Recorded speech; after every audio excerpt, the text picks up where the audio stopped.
Paz do Senhor, queridos, queridas, mais uma vez estamos aqui hoje para falar da lição de número 9 da classe dos jovens, acerca das últimas coisas. Tem um texto aqui, que é o texto bíblico dessa lição, está lá em Mateus, capítulo 24, os versículos do 1 ao 4, depois do 37, 45, 46, depois a gente segue um pouco pelo capítulo 25. A ideia dessa lição é trazer dois pontos principais para a tua classe, que você vai estar ministrando essa aula para os seus alunos. Primeiro, mostrar o anúncio da destruição do templo e os sinais do fim dos tempos. Então, vamos falar do templo. E explicar a responsabilidade do homem e o julgamento divino. Sempre que a gente fala sobre fim dos tempos, a gente percebe várias linhas teológicas para abordar principalmente sobre a vinda de Cristo, grande tribulação, milênio, julgamento da igreja, do homem, enfim, novos céus e nova terra. E por que isso acontece, amados? Porque a gente está falando do futuro. Então, quando a gente fala do futuro, a gente não tem certeza daquilo que exatamente vai ocorrer ou de qual forma vai ocorrer. Jesus, ele fala do futuro, ele dá alguns sinais, ele dá algumas evidências, mas Jesus, ele não fecha a questão. Ele não deixa de uma forma específica, de uma forma clara, o entendimento total ou único a respeito do futuro. E quando você vai estudar escatologia na Bíblia, você tem que ouvir o que Jesus fala, você tem que ver o que Daniel fala. Daniel é a base para você entender Apocalipse de João. Não adianta simplesmente abrir em Apocalipse de João e tentar fazer uma leitura daquele texto. Então existem várias profecias no Antigo Testamento, em Joel, em Zacarias, em Ezequiel, em Daniel principalmente, que vão falar do fim, e em João a gente vê o complemento. E no Novo Testamento você vai ver Jesus e principalmente Paulo falando sobre o fim dos tempos. Paulo também esteve ao céu, ele fala, olha, não sei se no corpo, não sei se fora do corpo, mas eu tive lá. Ele viu, ouviu e transmitiu alguma das coisas. Mas a base para a gente entender escatologia, e essa lição tem esses dois objetivos, falar da destruição do templo, sinais dos tempos e depois sobre a responsabilidade do homem. Mas a base para eu entender escatologia é que a escatologia ela se refere a dois povos. Primeiro povo, povo judeu. Então Deus trata o futuro do povo judeu de uma forma, e depois nós temos um outro povo que é a igreja. E Deus trata o futuro da igreja de outra forma. Então as profecias, as palavras de Jesus com relação ao futuro, elas vão abranger, olha, em relação ao futuro de Israel eu digo isso, em relação ao futuro da igreja eu digo isso. E muitas das vezes as pessoas simplesmente na leitura do texto, único e exclusivo de Mateus, sem entender todo o contexto de Daniel, de Apocalipse e dos outros profetas, acabam às vezes confundindo. E aí a gente tem vários erros de interpretação ou de entendimento. Então, principalmente aqui no texto de Mateus 24, eu vou me ater um pouco aqui, nós temos, eu tenho isso anotado, algumas separações nessa profecia do capítulo 24, onde Jesus fala em alguns momentos para Israel e Jesus fala em alguns momentos para a igreja. Aí você vai me perguntar, pastor, por que Jesus faz isso? Por que Jesus fala da igreja e de Israel nesse único texto? Porque os discípulos estavam ali representando as 12 tribos de Israel, eram 12 discípulos, Jesus chamou de diversas tribos de Israel, então estavam os 12 lá, e os 12 também representavam a igreja. Então você vê nos discípulos a representação futura da igreja, que surgiria a partir deles, e a representação naquele presente de Jesus do povo de Israel. Então quando Jesus responde a primeira pergunta, ela é feita por um judeu a respeito do povo judeu. Então Jesus começa falando do templo. E depois do templo, Jesus ele vai falar da igreja. E a gente vai perceber que em alguns momentos ele fala da igreja e em alguns momentos ele fala dos judeus. Quando a gente vê logo na sequência, ali no capítulo 25, a parábola das 10 virgens, olha que interessante. Jesus ele começa a dividir 50%, 10 prudentes, 10 loucas. Quem eram as 10 prudentes representadas ali? A gente pode entender escatologicamente como 5 virgens, né? 10 não, 5 virgens prudentes e 5 loucas. As 5 prudentes representaria a igreja, que estaria pronta no momento da vinda de Cristo para poder entrar nas bodas do Cordeiro. E as 5 loucas, nós podemos entender de uma forma como a representação de Israel, que ainda não estava preparada para poder entrar nas bodas do Cordeiro. Nós vamos ver depois Jesus falando, olha, 2 estarão na cama, um será levado e um será deixado. 2 estarão no campo, um será levado, outro será deixado. Jesus fala em 50%. A gente pode até entender, eu cheguei até a entender assim, durante muito tempo, olha, 50% da igreja sobe, 50% da igreja não sobe. Não. Quando eu comecei a estudar um pouco mais, entender com mais profundidade daquilo que o Espírito Santo foi me dando, eu cheguei a essa conclusão, e verificando junto a outros pastores, teólogos também, que aqui a gente está falando de igreja e a gente está falando de Israel. Por isso Jesus ele fala sempre dos 50%. Então é importante a gente entender esse contexto. Se a gente não entende esse contexto, o capítulo 24 de Mateus, ele não vai fazer sentido na nossa mente. Então ele começa, e eu vou me prender muito aqui a esse texto de Mateus, ele começa quando os discípulos mostram o templo, falam da beleza, falam da virtude, falam da maravilha do templo. E aí Jesus vai dizer, olha, esse templo é lindo, ele é maravilhoso, mas ele vai ser destruído. E Jesus ele vai apontar para um futuro próximo, que a história vai nos dizer, foi no ano 70 depois de Cristo, ou seja, cerca de 40 anos depois, próximo ali, daquele dia em que Jesus falou com os discípulos, aquela primeira profecia,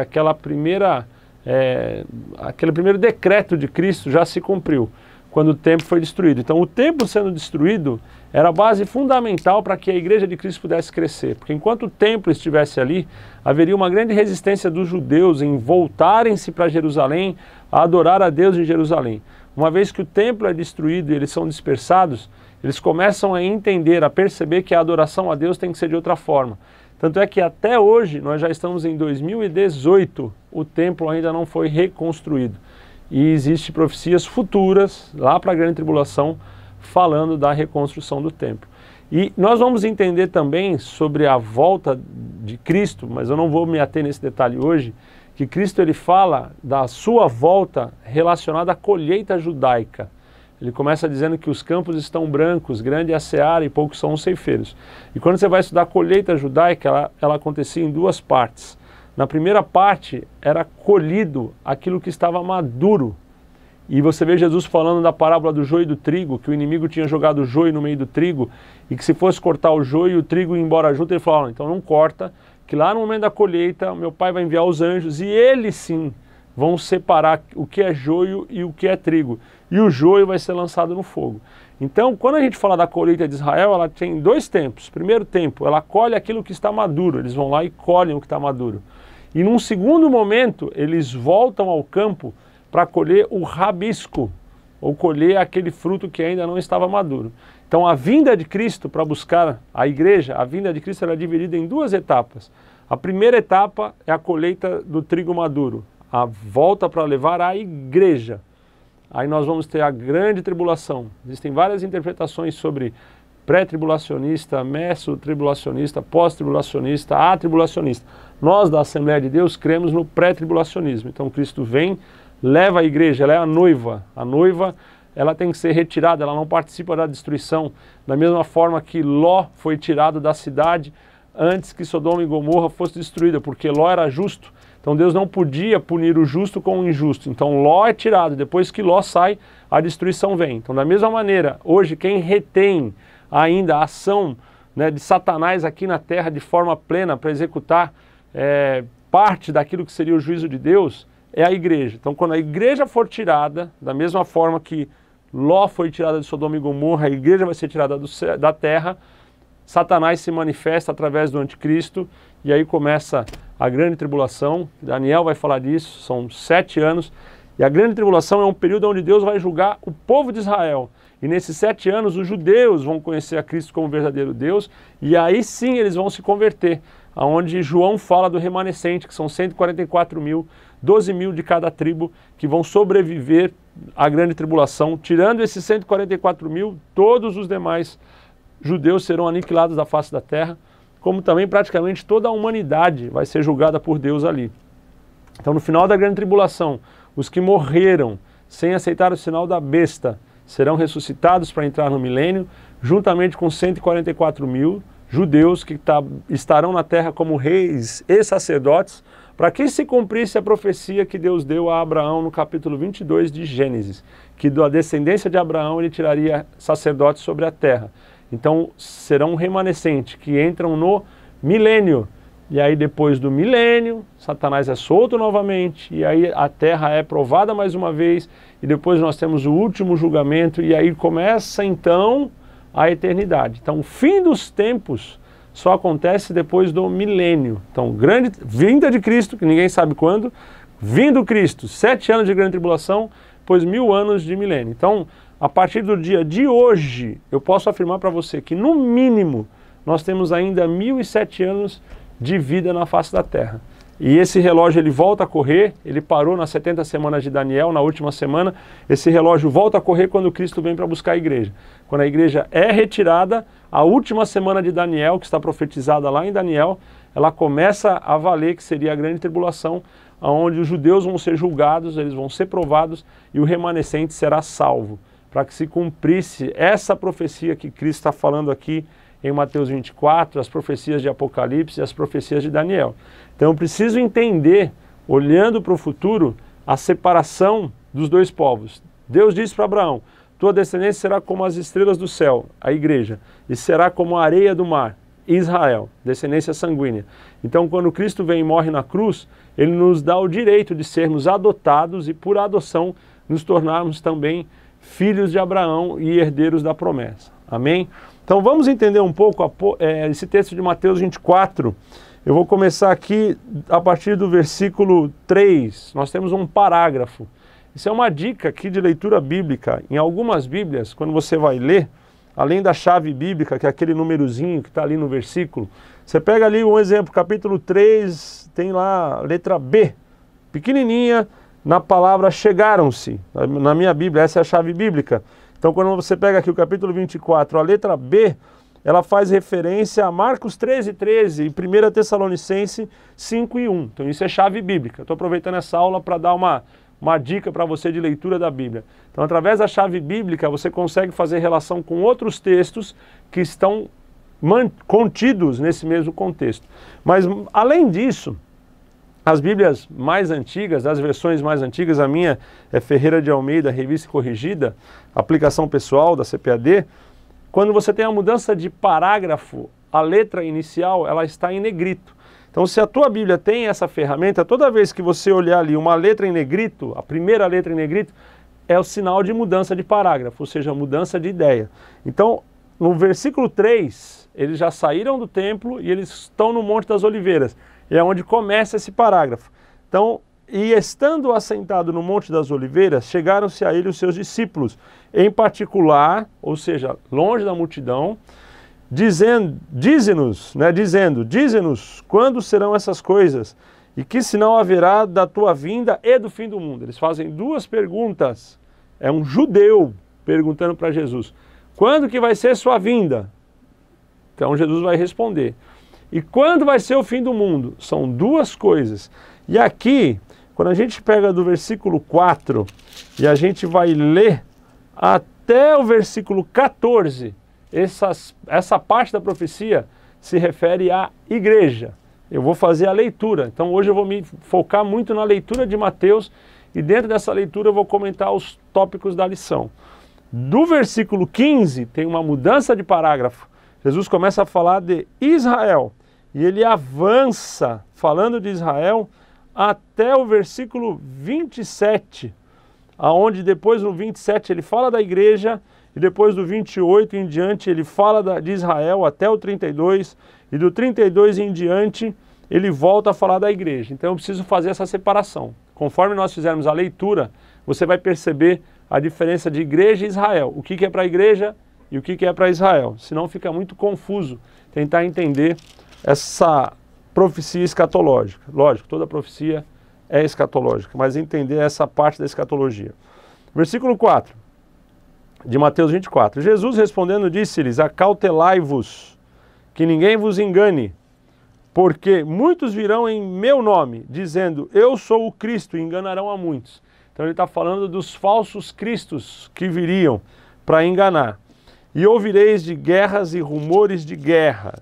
Olhai, não vos assustei, porque é místero, é necessário que isso tudo aconteça, mas ainda não é o fim. Então ele está dizendo, ó, quando você ouvir de guerra, rumor de guerra, de falsos cristos, de novas ideologias, de um novo cristianismo, de uma nova interpretação, tudo isso é necessário, mas ainda não é o fim. Então nós já estamos vivendo esses rumores de guerra já desde a época de Cristo. Foi o Império Romano e depois nós vemos os otomanos, os turcos, depois Europa, depois as grandes expansões, depois as revoluções, né? A queda lá da Bastilha, a monarquia, e aí a gente vem para a era industrial, Primeira Guerra, Segunda Guerra, depois Guerra Fria, e é hoje as guerras do terrorismo espalhadas por todo mundo. Então as guerras não pararam. Jesus está dizendo, ainda não é o fim, calma, não é o fim. Porque se levantará nação contra nação, reino contra reino, e haverá fome, pestes, terremotos em vários lugares. Tudo isso a gente tem visto acontecer. Mas todas essas coisas são o princípio das dores. Então Cristo fala de uma mulher que está grávida e começa a contração. Quando deu a primeira contração, isso incomoda a mulher, mas ainda não é nada comparado à dor que ela vai sentir. Começou o trabalho de parto. Então Cristo está dizendo, ó, esses sinais serão o começo do trabalho de parto. Calma, a hora da criança nascer ainda não. Então vamos lá. Então vos hão de entregar para serdes atormentados. Então está falando aqui da igreja. A gente já vê a perseguição que acontece em Roma, de Nero e de outros imperadores, e essa perseguição continua até os dias de hoje. Serão atormentados, matar-vos-ão, e sereis odiados de todas as gentes por causa do meu nome. Então não é por causa de ser judeu, é por causa de proferir o nome de Cristo, ou seja, ser cristão. Por eu ser cristão, ou por ser discípulo de Cristo, por dizer que sou de Cristo, por ser igreja, é que eu serei odiado e perseguido. Então isso não é para o judeu, é para a igreja. Nesse tempo, muitos serão escandalizados, e trair-se-ão uns aos outros, e uns aos outros se aborrecerão. Então Cristo está dizendo que muitos crentes vão negar a fé nesse momento da perseguição. E surgirão muitos falsos profetas que enganarão a muitos. Olha, irmãos, eles já estão por aí, os falsos profetas. E no nosso meio, inclusive, no nosso meio, que eu digo no meio evangélico brasileiro, no meio evangélico mundial, não são somente pessoas de outras ideologias que se dizem Cristo, mas a gente está falando de falsos cristos no meio dos cristãos, ou falsos profetas. E por se multiplicar a iniquidade, o amor de muitos esfriará. É só a gente ver o que está acontecendo hoje, as pessoas já não têm mais amor ao próximo, por causa da iniquidade, as pessoas se acostumaram. Você vai no cinema hoje assistir um filme qualquer, é tiro, é facada, é morte, é bala, e o pessoal comendo pipoca enquanto o sangue corre na tela. Então o amor esfriou. Mas aquele que perseverar, ficar firme, até o fim será salvo. E este evangelho do reino é o evangelho de Cristo. Então ele fala do ide para a igreja. O evangelho do reino será pregado em todo o mundo, em testemunho a todas as gentes, e então virá o fim. Então Cristo fala, não ainda da sua volta, ele fala agora do fim. Então você vai ter a pregação. A pregação vai acontecer, irmãos, ainda no milênio, para você ter ideia, na grande tribulação. Então, hoje, se você parar para analisar, praticamente todos os povos da terra já foram evangelizados. Mas Cristo está falando dentro de um contexto mais amplo. Então, o fim é lá na frente. Tem grande tribulação e milênio. Agora ele vai falar com Israel, veja só. Quando, pois, virdes que a abominação da desolação de que falou o profeta Daniel, Cristo cita Daniel. Daniel está falando para Israel. Deus fala, olha, sela a mensagem, porque isso aqui é a profecia para o teu povo, então para Israel. Então ele está falando agora do anticristo, a desolação é o anticristo. Que falou o profeta Daniel, está no lugar santo, quem lê que entenda. Ou seja, o templo ia ser destruído. E a desolação iria estar no lugar santo, no templo. Mas se o templo foi destruído, como é que vai estar no templo? Porque na grande tribulação, o templo será reconstruído. E ele entrará no templo para ser adorado como Deus, na metade da grande tribulação. 3 anos e meio, o anticristo vai até Jerusalém, o templo vai estar reconstruído, o governo dele vai estar sendo estabelecido já em toda a terra, um governo único, central, mundial. Só vai existir uma religião, que é a religião dele, apoiada no judaísmo. E chegando lá, em vez de ele acompanhar o sacrifício a Deus, ele vai pedir para ser adorado. E é nessa hora que os judeus vão perceber que eles cometeram um grande erro. E ele se volta contra Israel. Então veja só. Quem lê, que entenda. Então, os que estiverem na Judéia, que fujam para os montes, porque ele vai começar a perseguir os judeus, para matar os judeus. E dos judeus que estiverem vivos na terra, naquele momento, que eu não sei quando vai ser, 10, 20, 30, 40, 50, 100 anos, não sei, mas quando esse dia chegar, quando esse pacto for quebrado, ele vai começar a perseguir para matar todos os judeus que ele puder encontrar. Então quem está na Judéia, que fujam para os montes. Quem estiver no telhado, não desça a tirar alguma coisa da sua casa.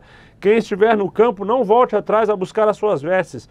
Mas ai das grávidas e das que amamentarem naqueles dias, e orai para que a vossa fuga não aconteça no inverno e nem no sábado, porque haverá então grande aflição, como nunca houve desde o princípio do mundo até agora, nem tampouco haverá jamais, ou grande aflição ou grande tribulação. Então Satanás, ele vai, através do anticristo, quando a aliança com os judeus forem quebradas, ele vai perseguir os judeus. Nós vamos ver em Apocalipse as taças da ira de Deus, todo o seu juízo sendo lançado sobre a terra. Deus começa a ferir a terra inteira com praga, com morte, com destruição. E enquanto isso, o seu reino, o reino do anticristo, vai estar sendo ruído pela justiça de Deus. Deus vai estar provando a humanidade por ter virado as costas para ele. A destruição vai acontecer de forma, irmãos, como nunca se houve na terra. E ele vai estar ainda no meio dessa destruição, causada pelo próprio Deus, pelo juízo de Deus, perseguindo e matando judeus, e provavelmente aqueles que não tiverem aceitado o sinal da besta já serão mortos no início da grande tribulação, mas a perseguição maior será contra os judeus, e é isso que Cristo está alertando aos judeus. E se aqueles dias não fossem abreviados, nenhuma carne se salvaria, mas por causa dos escolhidos serão abreviados aqueles dias. Quais são os escolhidos? Os 144 mil, 12 mil de cada tribo, que fala João lá em Apocalipse, que seria o remanescente do povo de Israel.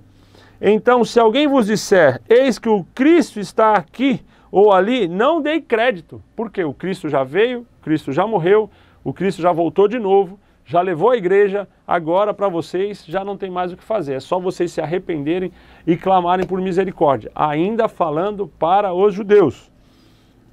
Porque surgirão falsos cristos e falsos profetas. Por isso, parece que ele está repetindo o versículo anterior, mas não. O primeiro contexto ele falou para a igreja, agora ele está falando para os judeus. E falsos profetas, que farão grandes sinais e prodígios, que se possível fora, enganaria até os escolhidos. Eis que eu vô-lo tenho predito. Estou avisando antes. Portanto, se vos disserem, eis que está no deserto, não saiais. Não vai lá para o deserto para ver se você acha o Cristo, que você vai ser morto. Ou, eis que ele está no interior da casa, não acrediteis. Agora volta para a igreja.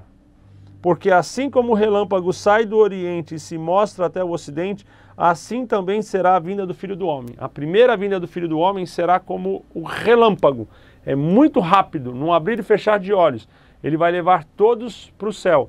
Na segunda vinda, no final da grande tribulação, aí ele vem com toda a igreja, que são os santos, montado num cavalo branco, com o exército do céu, e a Bíblia diz que ali todo olho verá. Então a primeira vinda, abrir e fechar de olhos, Paulo fala sobre isso, quem estiver vivo será arrebatado, e quem estiver morto será ressuscitado para se encontrar com Cristo nas nuvens, encoberto. E no final ele fala, olha, todo olho verá. Então esse momento é a vinda para a igreja, como um relâmpago, saindo do oriente para o ocidente, vai cortar toda a terra e vai levar embora aqueles que forem santos. Continuando agora, e ele fala ainda para a igreja, pois onde estiver o cadáver, ali se ajuntarão as águias. Agora volta para Israel. E logo depois da aflição daqueles dias, da grande tribulação, o sol escurecerá e a lua não dará a sua luz e as estrelas cairão do céu e as potências do céu serão abaladas. Então você vai ter praticamente a ira de Deus afetando toda a criação e julgando a humanidade. Então aparecerá no céu o sinal do Filho do Homem, e todas as tribos da terra se lamentarão e verão o Filho do Homem vindo sobre as nuvens do céu com poder e grande glória. Versículo 27 diz: porque assim como o relâmpago sai do oriente e se mostra no ocidente, assim também será a vinda do Filho do Homem. Então a primeira vez, rápido como um relâmpago, ninguém viu. Já agora, no versículo 30, ele diz: o sinal do Filho do Homem, e todas as tribos da terra se lamentarão e verão o Filho do Homem vindo sobre as nuvens do céu com poder e grande glória. Então ele está vindo agora, no final da grande tribulação, para que todos que estiverem vivos ali vejam, é o último julgamento dele, aonde a partir dali ele vai estabelecer o milênio. Cristo falando: e ele enviará os seus anjos com rijo clamor de trombeta, os quais ajuntarão os seus escolhidos desde os quatro ventos, de uma a outra extremidade dos céus. Então lá em Apocalipse você vai ver uma ordem onde os quatro anjos são colocados para segurarem os espíritos da terra, os espíritos dos demônios, os quatro ventos, e ali eles entram, selam os 144 mil. Depois você vai estudar lá em Apocalipse. Não vou te dizer qual é o capítulo não. Vou falar como Jesus disse lá para o inimigo: está escrito. Então vai ler, é bom ler a Bíblia. Então você vai ver lá, ele sela os 144 mil, 12 mil de cada tribo, que serão guardados para o milênio. Então ele está dizendo aqui agora, então eles vão ajuntar os escolhidos desde os quatro ventos, de uma a outra extremidade dos céus. Então isso foi para Israel. Parágrafo, versículo 32, é um parágrafo. Agora começa de novo: igreja, aprendei, pois, esta parábola da figueira. Quando já os seus ramos se tornarem tenros e brotam folhas, sabeis que está próximo o verão. Igualmente, quando virdes todas essas coisas, saberei que ele está próximo às portas. Em verdade vos digo que não passará esta geração sem que todas essas coisas aconteçam. A geração dos homens. Porque depois da geração dos homens, irmãos, nós teremos uma nova geração em novos céus e uma nova terra, onde nós seremos transformados. Não seremos mais simplesmente humanos. Nós seremos seres espirituais, semelhante aos anjos. Então, ele está dizendo: olha, eu prometo que antes que acabe a vida na terra, dos seres humanos como homens carnais que se reproduzem, que têm filhos, tudo que eu estou dizendo vai se cumprir. Porque depois vai ser novos céus e nova terra numa outra realidade. Então essas coisas aconteçam. O céu e a terra passarão, mas as minhas palavras não hão de passar. E ainda continua para a igreja, apesar de mudar o parágrafo. Porém, daquele dia e hora, ninguém sabe, que é o dia do arrebatamento da igreja. Nem os anjos do céu, nem o Filho, mas unicamente meu Pai. E, como foi nos dias de Noé, assim será também a vinda do Filho do Homem. Então ele fala a vinda do Filho do Homem 3 vezes aqui. A primeira vez como um relâmpago, depois ele fala no sinal no céu que todo olho verá, e ele volta a falar de novo como no dia de Noé, que foi de repente. Então a gente tem que separar vinda para a igreja, vinda para Israel.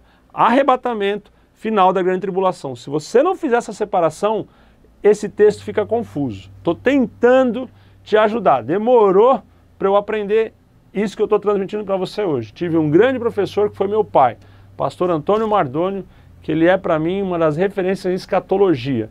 Então eu aprendi depois de muita oração, muito ouvido, muita pergunta e muita humildade. Eu estou passando para você um ponto de vista e eu quero que você leia, pesquise e tente chegar no seu entendimento. Porquanto, assim como nos dias anteriores ao dilúvio, comiam, bebiam, casavam, davam-se em casamento, até o dia em que Noé entrou na arca. Noé entrou na arca, fechou a porta, já ninguém entra. Jesus veio, levou a igreja, aí, irmão, só a misericórdia. E não o perceberam até que veio o dilúvio e levou a todos. Assim também será a vinda do Filho do Homem. Ele está falando de novo, de uma forma imediata, e logo depois dessa vinda, a destruição e a tragédia, que seria a grande tribulação. Então, estando 2 no campo, agora sim, está falando de 50%, um será levado e um deixado, né? Será levado um e deixado o outro. Estando 2 moendo no moinho, será levada uma e deixada a outra. Vigiai, pois, porque não sabeis a hora que há de vir o vosso Senhor. Mas considerai isto: se o pai de família soubesse que vigília da noite havia de vir o ladrão, vigiaria e não deixaria que fosse arrombada a sua casa. Ele continua ainda falando sobre a igreja. Por isso, estai vós apercebidos também, porque o Filho do Homem há de vir a hora que não penseis. pode ser agora, pode ser que eu não termine esse vídeo, pode ser daqui a 2 horas, pode ser que daqui a 2 semanas, pode ser a qualquer momento. Vai ser dia, vai ser tarde, vai ser noite. Em vários lugares do globo, em momentos diferentes do dia, num único momento, enquanto aqui é noite, no Japão é dia, em outro lugar é tarde, ele está vindo e está levando todo mundo embora, sem prévio aviso. O aviso foi dado aqui para Israel. A figueira que ele fala aqui, olha, se a figueira está tenra, se ela está dando ramo, se começou, a gente está falando da nação de Israel. E veja que em 1948 Israel foi restabelecido como nação. E Israel está se fortalecendo. Existe um movimento muito grande dos judeus voltarem para a Palestina. E eles estão aguardando a vinda do Messias, que eles não sabem que na verdade é o anticristo. Então nós estamos vendo o mundo caminhando para esse momento. Mas Cristo não fala mais do que isso. Ele não dá uma dica, como disse os maias, que vai ser em 2012. Não tem calendário cristão maia, não tem nada disso. Cristo só falou o seguinte: viva o hoje. A tua responsabilidade é o agora. Esse é um ponto da lição. A responsabilidade é do homem. Você não sabe o dia e a hora. Então, a qualquer momento, se ele aparecer, tem que ter azeite na tua botija. Se não tiver azeite, vai ficar. Filho do homem há de vir, continua no versículo 44, o filho do homem há de vir a hora que não penseis. Quem é, pois, o servo fiel e prudente que o Senhor constituiu sobre a sua casa para dar o sustento a seu tempo? Bem-aventurado aquele servo que o Senhor, quando vier, achar fazendo assim. Em verdade vos digo que o porá sobre todos os seus bens. Porém, se aquele mau servo disser consigo, meu Senhor, tarda a vir, vai demorar, esse negócio que Cristo vai voltar, esquece, vamos curtir, vamos passear, vamos bagunçar, tem carnaval, tem Oktober, tem tanta farra pra gente fazer aí pelo mundo, vamos curtir, que esquece, esse negócio aí vai ser não. Aí, irmãos, ai daquele que pensar dessa forma, o meu servo tarda, o meu Senhor tarda a vir, e acontecerá e começar a espancar os seus conservos, e a comer e a beber com os bêbados. Virá o Senhor daquele servo num dia em que o não espera, e a hora que ele não sabe, e separá-lo-á, e destinará a sua parte com os hipócritas. Ali haverá pranto e ranger de dentes. E a gente tem visto hoje, irmãos, infelizmente, no nosso meio, muitos crentes que estão deixando de servir como servos fiéis. Estão pensando só nos seus interesses, no seu carro zero, na sua casa nova, de trocar de carro, de viajar para Disney, de não sei o que, de não sei o que lá, só crescer, crescer, crescer, engordar, engordar, engordar. Lembrando aquele homem, alma, olha o celeiro, folga, descansa, tem ainda para muitos dias, de repente virá o fim. Então, nós não venhamos a pensar em nós mesmos, mas que possamos ser servos bons e fiéis, e possamos nos dedicar em cuidar e amar ao próximo. Então, essa palavra de Jesus, ela alerta para o fim, não para te dar uma data, mas te dizer o seguinte, eu vou voltar. Alguns indícios estão aí. Guerra, rumor de guerra, fome, peste, terremoto, princípio das dores. Segundo sinal, olha para Israel. Está amadurecendo a árvore. A nação está se levantando de novo. Porque a nação tem que estar pronta, porque quando Cristo vier, de repente, ele vai levar embora. E aí o anticristo vai se manifestar. Vai estabelecer o seu governo mundial, vai estabelecer a sua religião mundial, vai dar ao judeu a evidência que ele tanto quer, vai reconstruir o templo, e ali começa a grande tribulação, onde Apocalipse de João detalha a ira de Deus nas suas taças, nos seus selos, e a gente consegue perceber Deus julgando a terra, Deus julgando Israel, separando o remanescente, 144 mil, para poder entrar no milênio. E a igreja foi levada para as bodas. Então, lembra da passagem das bodas. Então, quando o noivo vem, acontece a cerimônia de casamento, que vai ser nas nuvens. Cristo vai encontrar com a igreja nas nuvens. Tem a festa de casamento. A festa não é na casa. A festa é num salão. Então, qual vai ser o nosso salão de festa? A Nova Jerusalém. Quanto tempo vai durar essa festa? 7 anos. Na antiguidade eram 7 dias. Enquanto for 7 anos de grande tribulação na terra, vão ser 7 anos das bodas do Cordeiro lá na Jerusalém. Acabou as bodas do Cordeiro. Para onde é que você vai?